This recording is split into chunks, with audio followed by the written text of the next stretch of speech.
Hi, welcome to Room 9, our region's largest classroom. I'm Mrs. Williams. I teach first grade in the Windsor C1 School District. That's in Imperial, Missouri. This is Mrs. Forth. Hi, everybody. I'm from the Rockwood School District. I'm excited to be here with you today as we learn a little bit about reading and math. So before we start, we really want to know, where are you? Are you near the airport? Top Golf? Are you out at Six Flags? That's where I live. Yay! Are you near the Magic House? Closer to the zoo? Maybe you are close to the St. Louis Arch or the Mississippi River. That's where I'm at. I'm a little bit south of St. Louis in Herculaneum near the Mississippi River. It looks like we have friends from all over St. Louis joining us today. Thanks for joining us, guys. Very exciting. Okay, let's go ahead and start with our welcome poem. I'm going to point to the words. Feel free to join along with me as I say them. Ready? Welcome, welcome, everyone. How are you today? We are so glad to be with you, learning math and reading too. And speaking of how are you today, we need to do a zone check because before we get ready to learn, each day we check in on our body and brain. Really smart scientists that study brains know that happy, calm brains do the best learning. If you are in the green zone, that means that you are calm, you are happy, and you are ready to complete your work, help others, and reach your daily goals. And this is the hand signal. So if you are in green zone, show me you're green and good to go. If you are in the blue zone, you might be feeling a little slow and low today. You might need to draw a picture, get a hug, or think some happy thoughts to be ready to learn. Your hand signal will look like this. If you are in the yellow zone, you're maybe a little frustrated, anxious, or maybe just really excited in a good way, but not ready to learn yet.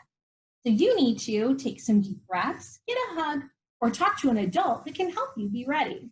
If you are in the red zone, you have flipped your lid. Your hand signal looks like this, and you're probably not learning with this right now. You're very angry or upset about something. You need to stop, get help from an adult, take some deep breaths, and check the size of your problem. So show me your hand signal. Are you green zone and good to go? I hope you are. If you are blue, yellow, or red, choose one of our strategies to help you get ready to learn. Are you guys ready to get started today? All right, before we start, let's do our Room 9 chant. Can you read this along with us? Okay. I am smart. I am kind. I am brave. I am me. Hi, friends. Welcome back. Mrs. Forth here.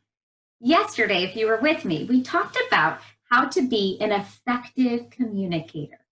To communicate is to share your thoughts or ideas, and we communicate a lot of times by using our voice, by speaking. So we talked about 4 things to keep in mind as we're sharing our ideas with others. Making eye contact, that means looking at whoever you're speaking to. Speak clearly, don't mumble, right? Or looking down can help make it sound kind of muffled. So we want to make sure that they hear every word we're saying. So speak clearly. Another thing is pay attention to volume. We don't want to turn on volume all the way up and yell at people, but we don't want to turn it all the way down to where they can't hear us. So paying attention to volume is important. And then paying attention to rate. Rate is the speed. We don't want to talk so fast that people don't understand what we're saying, but we also don't want to talk so slow that we put people to sleep. So being an effective communicator is an important thing to learn. And so today, after we read a book, I actually think we're going to practice being an effective communicator by communicating what the book was about. We can even communicate what the book is. You want to try that? Okay, so the book that I picked out for us today is called 3 Hens and a Peacock by Lester Laminack. Lester Laminack is one of my favorite authors. I know you're going to love this book. And this book was published by Peachtree Publishing. So thank you to the publisher and to the author, Lester Laminack. so we can enjoy this story.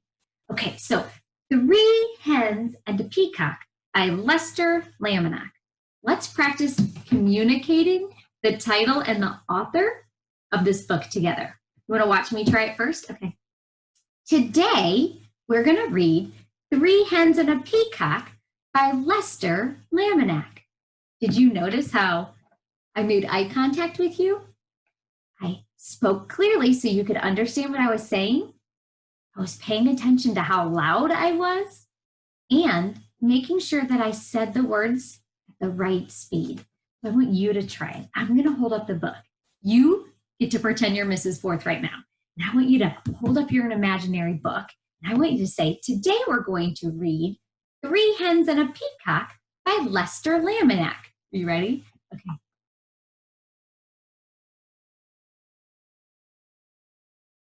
Great job. Readers, you spoke very clearly. I could hear you. You were looking right at me. You had great volume, and you didn't say it too fast or too slow. You were an effective communicator. Let's get to reading this book. Are you ready? Okay, 3 Hens and a Peacock by Lester Laminack.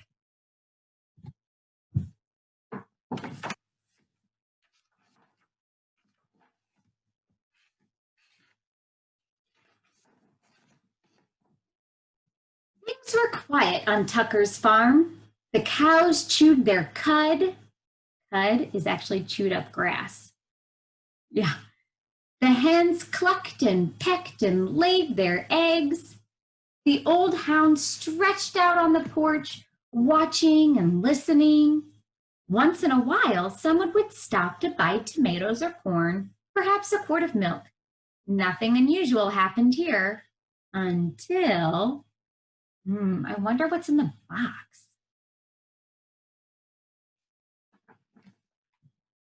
That peacock showed up. A peacock is on the farm now. That is different. The cows and the hens and the old hound kept right on doing what they'd always done.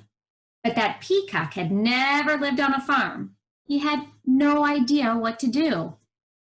You can tell by looking at his face, he's like, I don't know what I'm doing on this farm.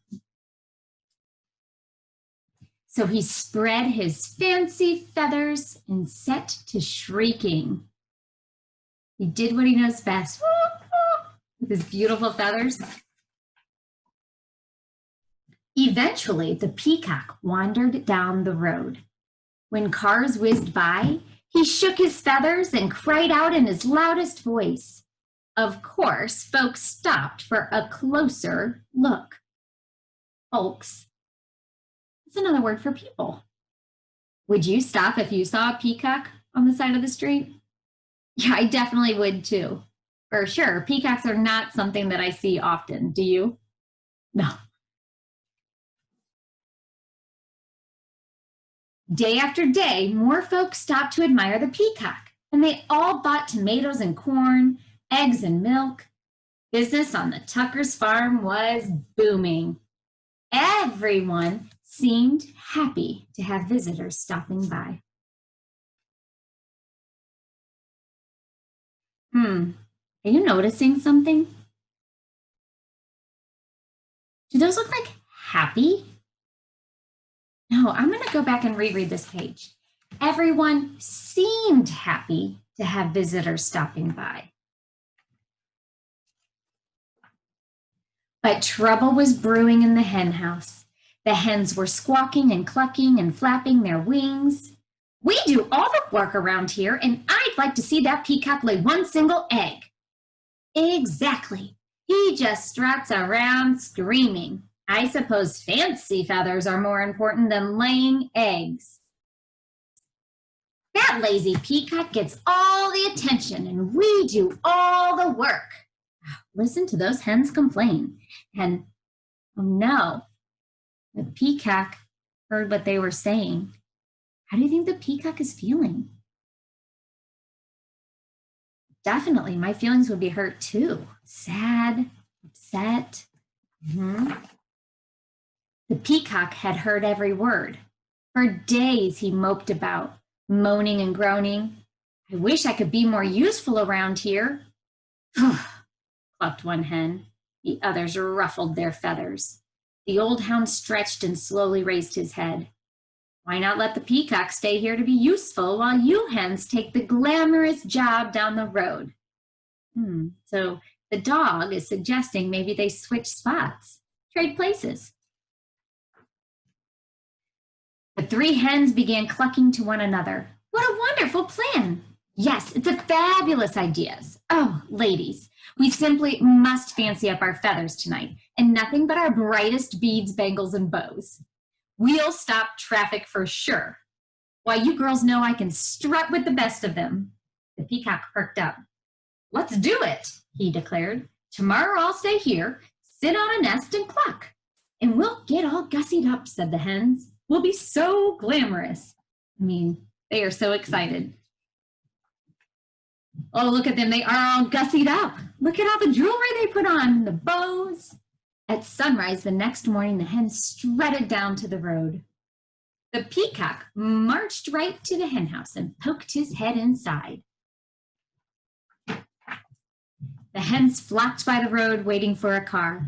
When they saw one approaching, they clucked and squawked and flapped their wings in a flurry of feathers. But every car whizzed right on by. The peacock sucked in his tummy and wiggled from left to right, trying to squeeze through the tiny hen house door. His front half was in, his back half was out. Not working too well for the peacock, is it? Definitely not. Down by the road, those hens tried every chicken trick they knew. Still, no cars stopped. How's it going? How's the trading places going? Yeah, it's not going as well as they thought. Finally, the peacock made it into the hen house. He held his breath and pushed with all his might. But no matter how hard he tried, he could not lay a single egg. Not one. The old hound stretched out on the porch, watching and listening. What's that peacock doing in the hen house? Asked Farmer Tucker. Who knows, said Mrs. Tucker. And what are those hens doing down by the road? Not a one of them is up here laying eggs. Well, the way things are going, we aren't likely to have anyone buying eggs today, said Farmer Tucker. We need that peacock down there stopping cars. When the peacock heard that, he smiled the biggest smile you ever saw on a bird's beak. I am helping, he thought. He squirmed back and forth until he popped out of the cramped hen house. Then he trotted off to find the hens. The exhausted hens were all clucked out. Every feather was out of place. What a day. We couldn't get one car to stop. It's true. Why, most of them didn't even slow down. Do you feel like if I saw a bunch of hens with jewelry on, I would definitely stop, wouldn't you? Yeah. The peacock met the hens as they trudged up the road. I can tell you, I'm no good at laying eggs, he said. I'm just not meant for it. One head nodded. I put on my stellar strut, and even I couldn't stop a single car, she said. I have to hand it to you. Fancy feathers, your job is harder than it looks. The other hens agreed. The peacock looked relieved.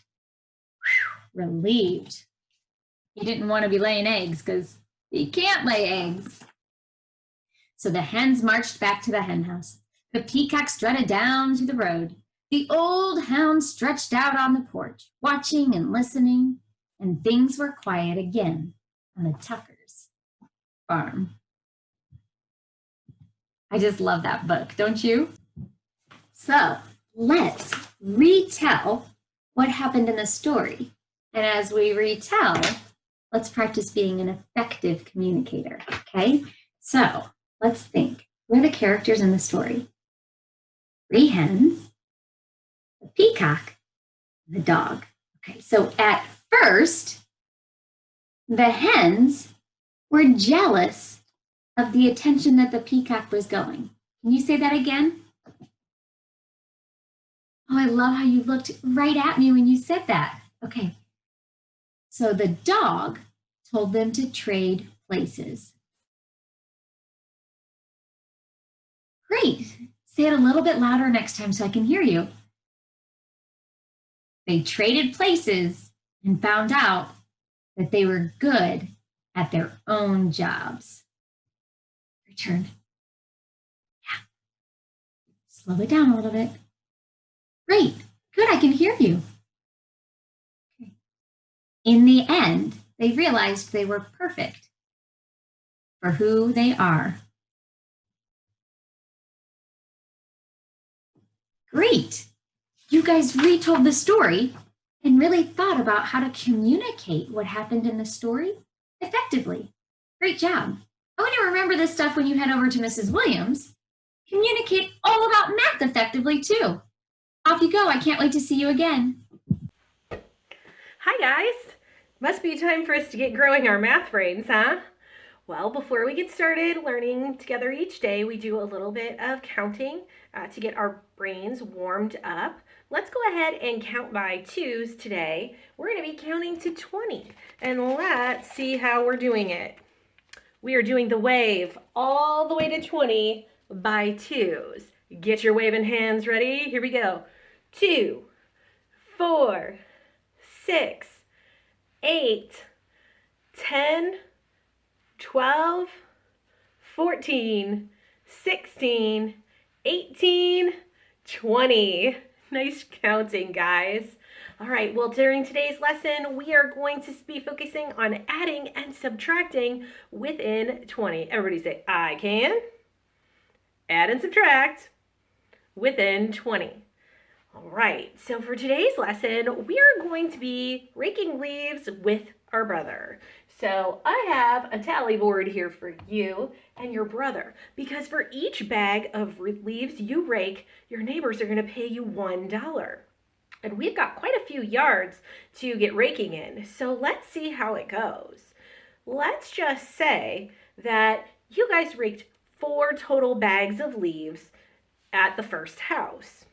So we're starting with 4, and you want to figure out how many bags you raked, how many your brother raked, so that you can figure out how many dollars you each get. So you know that there were 4 total bags, and you know that you raked 3.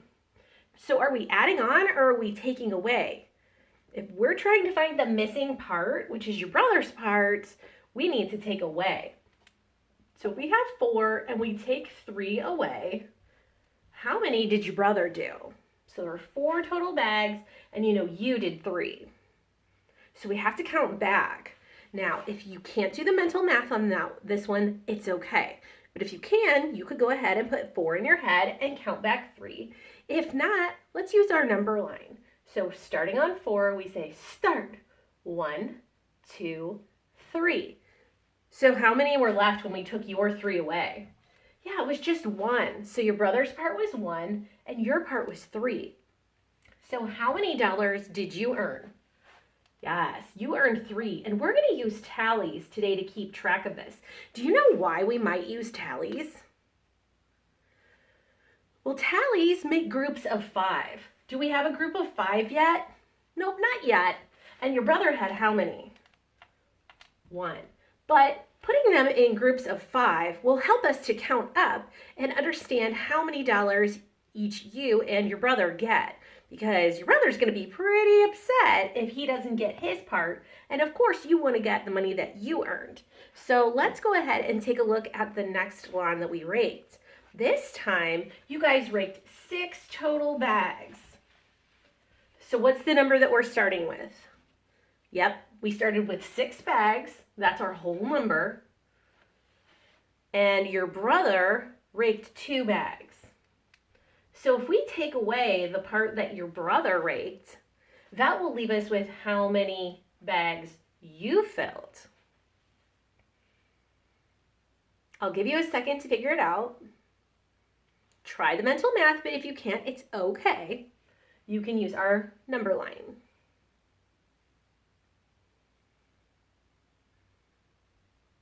When you started with 6 and took 2 away, how many did you have left? Start. 1, 2. That was 4. So your brother raked 2 bags full of leaves, and you did 4. So here's something special that's going to happen when we tally. We need to add 4 tallies, but when we get to 5, we're going to put the 5th one across. That's to help us remember that it's a group of 5. So when we go back to count how many dollars we earned, that will help us to see and count by 5. So we already have 1, 2, 3, 4. You guys are earning some bucks here. You're working hard. All right, I'm going to clear our board. You guys moved on to the next neighbor's house, and this time you raked 7 total bags of leaves. Whew, I bet you were tired by the time you were done. So you raked all together 7 bags of leaves. Your part was 5. What was your brother's part? How many dollars does he get? How many bags did he rake? So we're starting with 7. What's the part we're taking away? We're taking away the 5 bags that you filled to figure out how many are left. Go ahead and do it now.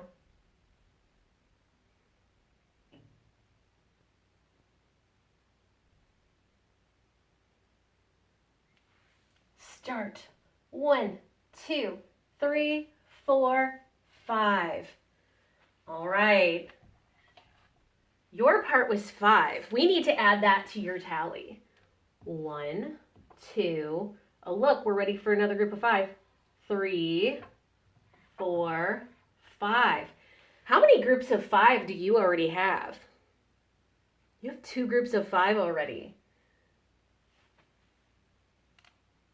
Your brother raked 2. Let's add that on. 1. Oh, he's ready for a group of 5 also. 2.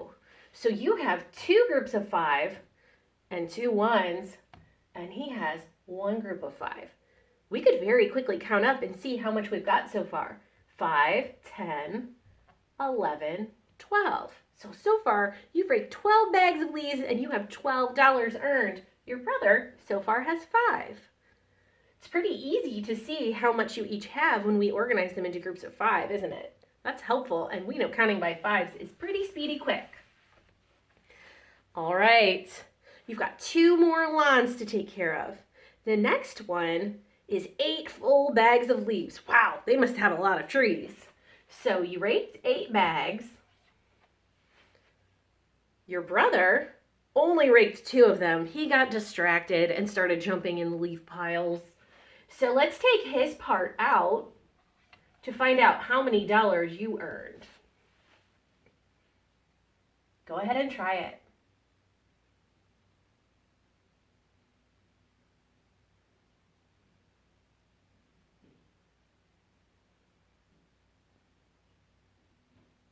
All right, so when you had that $8 in your hand and you gave 2 to your brother, or you took that away from the total number, how many were left?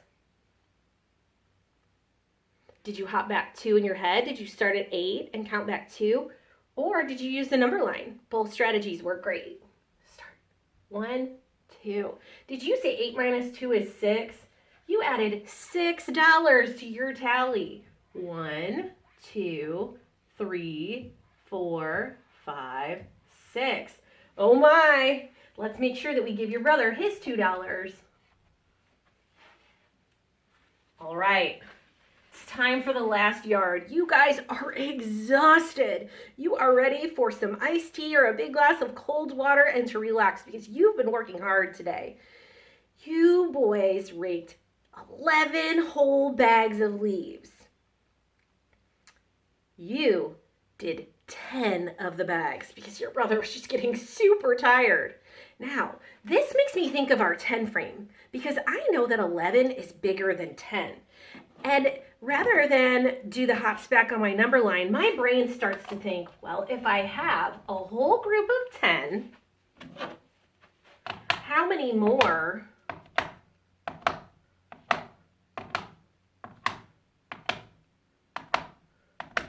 is 11?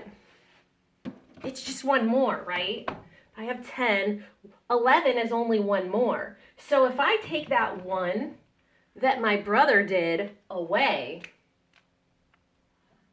how many did I do? 10. Yeah, and that's kind of the picture that I get in my brain when I think of this. So was our 10 frame a good strategy for this? Yes. And if you can start picturing that in your head, you'll be doing mental math. So let's add your 10 on.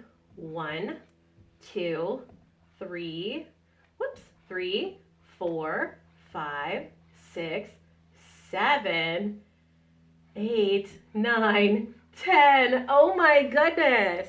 You did a lot of work today, but you earned quite a few dollars.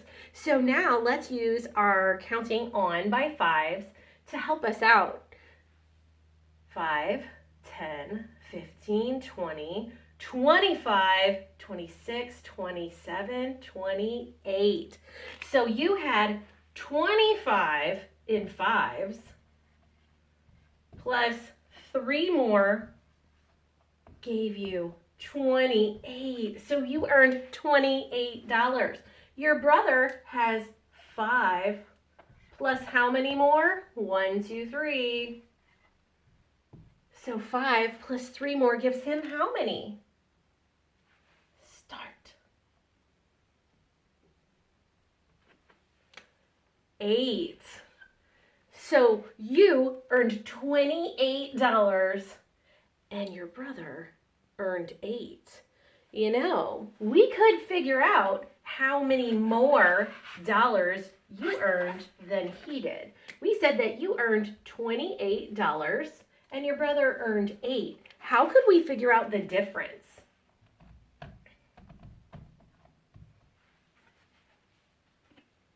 Yep, let's go ahead and clear our 10 frame out.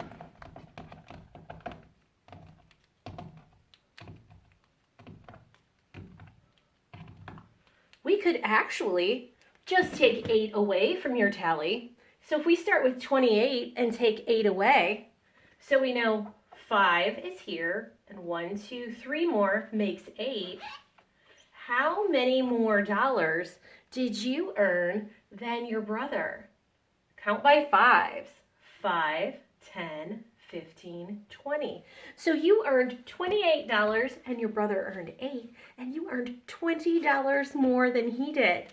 You both worked really hard, and I bet you feel proud now.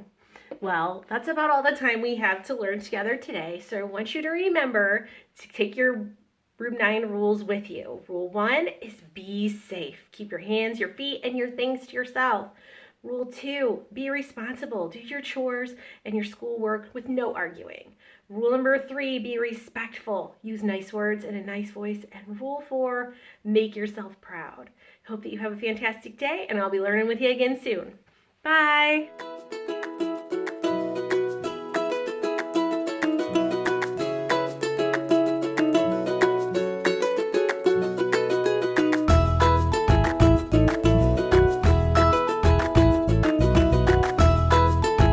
Teaching in Room 9 is made possible with support of Bank of America, Dana Brown Charitable Trust, Emerson, and viewers like you.